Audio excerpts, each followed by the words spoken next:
ఇదేంటండి, అలేఖ్య ఇలా ఊడిపడింది? సుహాసిని మెడలో రాఘవ తాళి కట్టిన విషయాన్ని చెప్పాడు. ఆ మాట గాని వినుంటుందంటారా?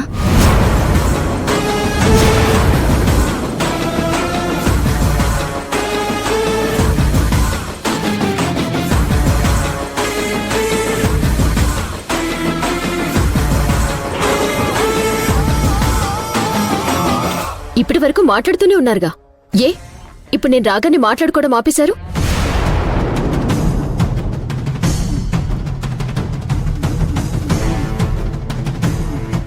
ఏం వదినా, ఇప్పటి వరకు మీ తమ్ముడు మాట్లాడుతూనే ఉన్నాడు కదా, ఇప్పుడెందుకు మాట్లాడటం లేదు? ఎందుకు సైలెంట్ అయిపోయాడు?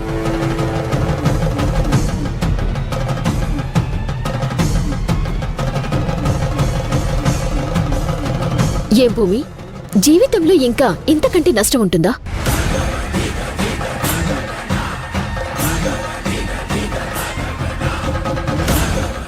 ఏంటి, సుహాసిని తాళి కట్టిన భార్య అని తెలిసిందా ఏంటి? మీరందరూ ఈ విధంగా చేస్తారని నేను జీవితంలోనే అనుకోలేదు తెలుసా? కొంపలంటుకున్నాయి. ఖచ్చితంగా వినేసినట్టే ఉంది. మీరు చేస్తున్న పని నా గుండెని ముక్కలు చేస్తుందని మీకు తెలియటం లేదు. నన్ను పరేదాల్లో చూస్తున్నారు, పక్కన పెడుతున్నారు.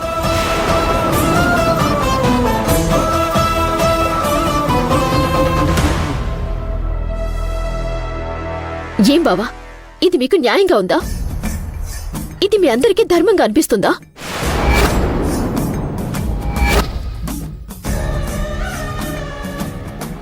ఇక్కడ మీరంతా ఉన్నారు, అందరూ మాట్లాడుకుంటున్నారు. ఏం మాట్లాడుకుంటున్నారు నాకింతవరకు తెలీదు.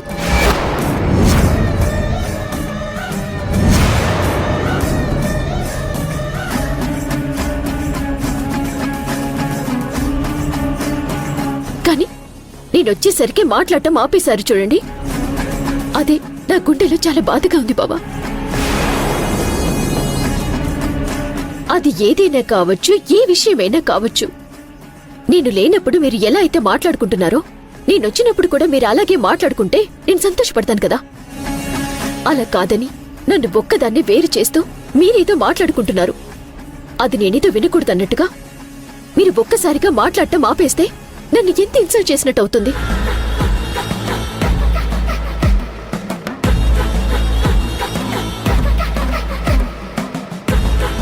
అమ్మయ్య, అసలు విషయం ఏం లేదు. మనం మాట్లాడుకోవడం ఆపేమన్న బాధతోటే మాట్లాడుతుంది. అయినా వీళ్ళే మాట్లాడుకుంటే మనకేంటి? సైలెన్స్ ని మెయింటైన్ చేయడం కంటే ఉత్తమం ఇంకొకటి లేదు. సరే కానివ్వండి. నేనుంటే మీ అందరికీ మాట్లాడుకోవటానికి అభ్యంతరం అవుతున్నప్పుడు నేనిక్కడ ఉండకపోవటమే మంచిది. నేనే వెళ్తాను. మీరేం మాట్లాడుకోవాలనుకున్నారో హ్యాపీగా మాట్లాడుకోండి.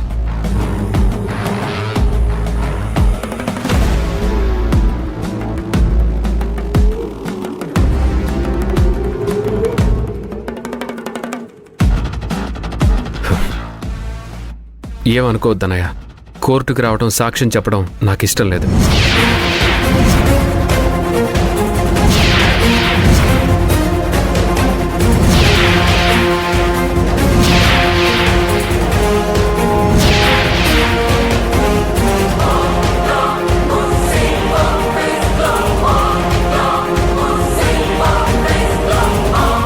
చూశారు కదా రాఘవ గారు, మీ వాళ్లే తప్పకుండా సాక్ష్యం చెప్తారనే భ్రమలో ఉన్నారు మీరు. రేపు కోర్టుకెళ్ళాక మనకు చుక్కెదురయ్యేది.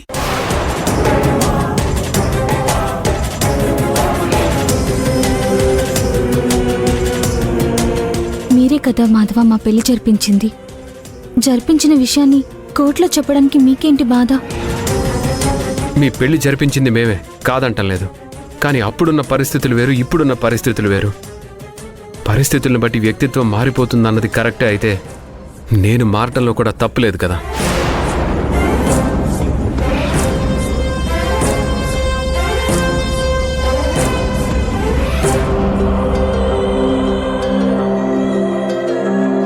ఏంటి రాఘవ, మాధవ్ ఏంటి ఇలా మాట్లాడుతున్నాడు?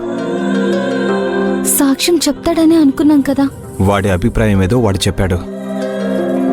మనం బలవంతం చేయడంలో అర్థం లేదు. సరే, ఏం జరుగుతుందో చూద్దాం.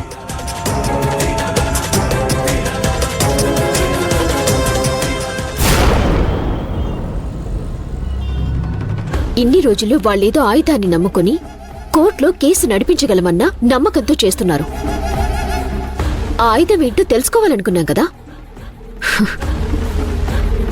ఆ రహస్యం ఇప్పుడు తెలిసింది. వాళ్ళు వాడుకోబోయే ఆయుధం నేనే.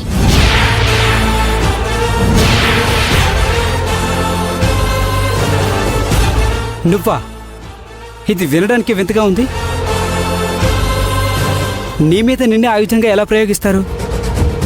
నన్ను అంటే నన్ను కాదు, నా క్యారెక్టరైజేషన్ ని వాడుకోవాలనుకుంటున్నారు. నా క్యారెక్టర్ ని బ్యాడ్ గా చిత్రీకరించి కోర్టులో ప్రొడ్యూస్ చేసే ప్లాన్ లో ఉన్నారు. ఇలాంటి క్యారెక్టర్ లేని దానితో నా క్లయింట్ ఎందుకు కాపురం చేయాలని జడ్జిని ప్రశ్నిస్తారు. ఆటోమేటిక్గా ఏ జడ్జి అయినా ఎలాంటి దాంతో కాపురం చేయాల్సిన పని లేదు అని అంటారు. అది వాళ్ళ ఐడియా. అదే గనుక జరిగిందనుకో, కేసు ఓడటం గెలవటం పక్కన పెట్టు. ఇప్పటి వరకు 4 గోడల మధ్యనే నేను గౌరవం లేకుండా బతికాను. ఇంకా నలుగురి మధ్యలో కూడా తలెత్తుకొని తిరగలేను. ఏ నుయ్యో గొయ్యో చూసుకోక తప్పదు. ఉన్నదాన్ని ఉన్నట్టు క్రియేట్ చేయడానికే కాదు, లేనిది ఉన్నట్టు క్రియేట్ చేయాలన్నా దానికి చాలా కష్టపడాలి. నిన్ను బ్యాట్ చేయాలని ఆ లాయర్ చూస్తున్నప్పుడు అలాంటి విషయాల్లో నేను వాడికి డాడీ లాంటి వాడిని. ఇక నేనే క్రియేట్ చేయగలను.